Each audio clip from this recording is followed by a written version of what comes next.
پیغمبر بزرگوار صلی الله علیه وسلم در روایت دیگر فرمودند که لله اشد فرحا بتوبه احدکم من احدکم بضالته اذا وجدها.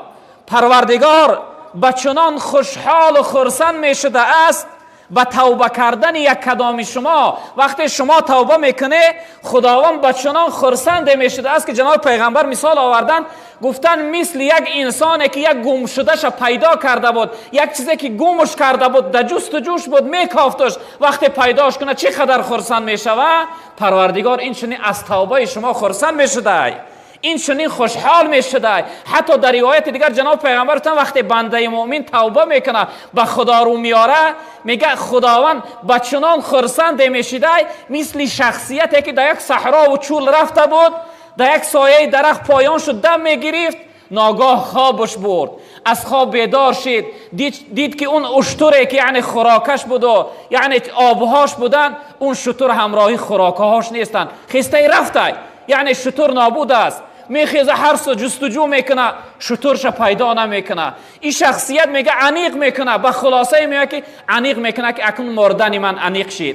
در این صحرا، در این چول، از یک جانب بی خوراکگی، بی آبی، عنیق من تشنگی و گرسنگی را هلاک میشم و میمرم. این انسان میگه ناامید میشوه، سرش خم، چنان غمگین در فکر فرو رفتگی است، ناگاه میگه سرش میبرداره، نگاه میکنه که اشترش همراهی یعنی آب و خوراکش در نزدش ایستاده است.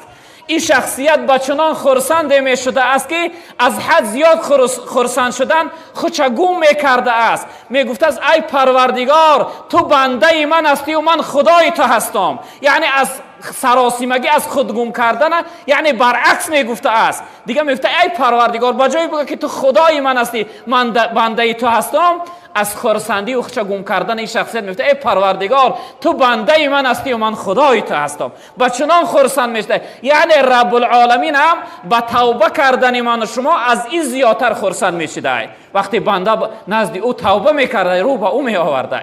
یعنی برادران عزیز و بزرگوار، برای ما و شما توبه لازم است. در هر عمل، در هر لحظه توبه لازم است. ما باید رو به خدا بیاریم، باید نزد خداوند توبه داشته باشیم. پیغمبر بزرگوار صلی الله علیه وسلم در روایت دیگر گفتن که کل ابن آدم خطاء و خیر الخطائین التوابون. گفتن تمام فرزند انسان خطاکار است، تمام انسان خطا میکنه، گناه میکنه، اما بهترین خطا کننده ها، بهترین گناه کننده ها همون شخصیت هایی هستند که بعد از گناه در حال توبه میکنند. همون شخصیت هایی هستند که بعد از گناه پشیمان میشوند. پشیمان شدن از گناه خودش توبه است. برادران عزیز، پیغمبر بزرگوار گفتن الندم و توبتون، پشیمانی از گناه خودش توبه هست. باید انسان بعد از گناه در حال از گناه پشیمان شود، رو به خدا بیاره، باید توبه داشته باشه. در جای دیگر رسول اکرم صلی الله علیه وسلم گفتن ان الله عز وجل یقبل توبه العبد ما لم یغرغر. گفتن رب العالمین قبول میکنه توبه بندش تا اون لحظه ای که جانش در غرغره آمده است، یعنی جانش در حلقومش آمده است، جانش از بدن بیرون نشده است، تا همون لحظه را اگر انسان توبه کنه خداوند توبهش قبول میکنه. در روایت دیگر حدیث قدسی بده رب العالمین یا عبادی انکم تخطئون باللیل والنهار و انا اغفر الذنوب جمیعا فاستغفرونی اغفر لكم.